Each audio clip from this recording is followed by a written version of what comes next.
Ketegangan antara Jepang dan Cina kembali memanas setelah kapal patroli penjaga pantai kedua negara terlibat saling berhadapan di sekitar Kepulauan Sengketa pada Selasa, 2 Desember 2025. Insiden terbaru ini terjadi di tengah memburuknya hubungan bilateral pasca pernyataan Perdana Menteri Jepang, Sanae Takaichi, yang bulan lalu menyebut kemungkinan Jepang terlibat secara militer jika Cina menyerang Taiwan.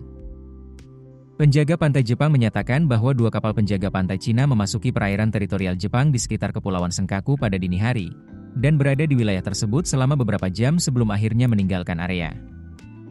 Senkaku, yang berada di Laut Cina Timur dan dikelola Jepang, sejak lama menjadi titik panas hubungan kedua negara.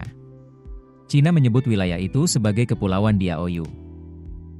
Menurut penjaga pantai Jepang, ketegangan meningkat saat kapal-kapal Cina bergerak mendekati kapal nelayan Jepang sehingga kapal patroli Jepang mengeluarkan peringatan agar mereka segera meninggalkan perairan tersebut.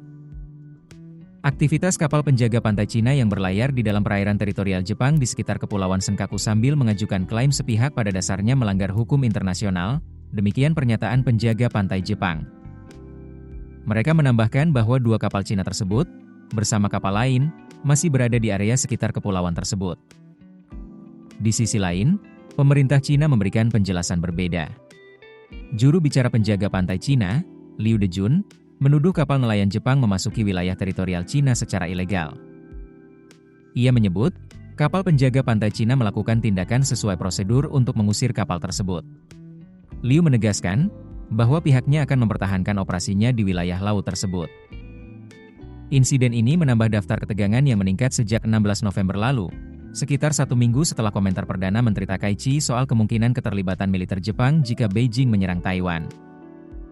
Cina mengeklaim, Taiwan sebagai bagian dari wilayahnya dan tidak menutup kemungkinan penggunaan kekuatan untuk mengambil alih pulau demokratis tersebut.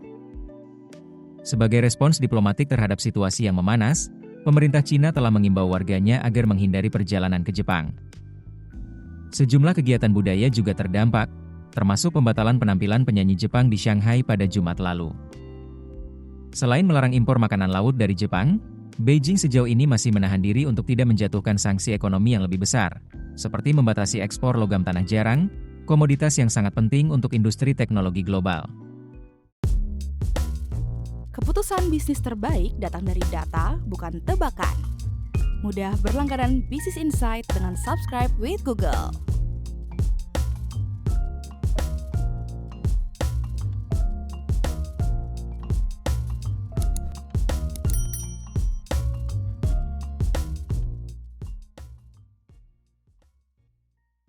Download aplikasi Kontan sekarang di App Store atau Play Store.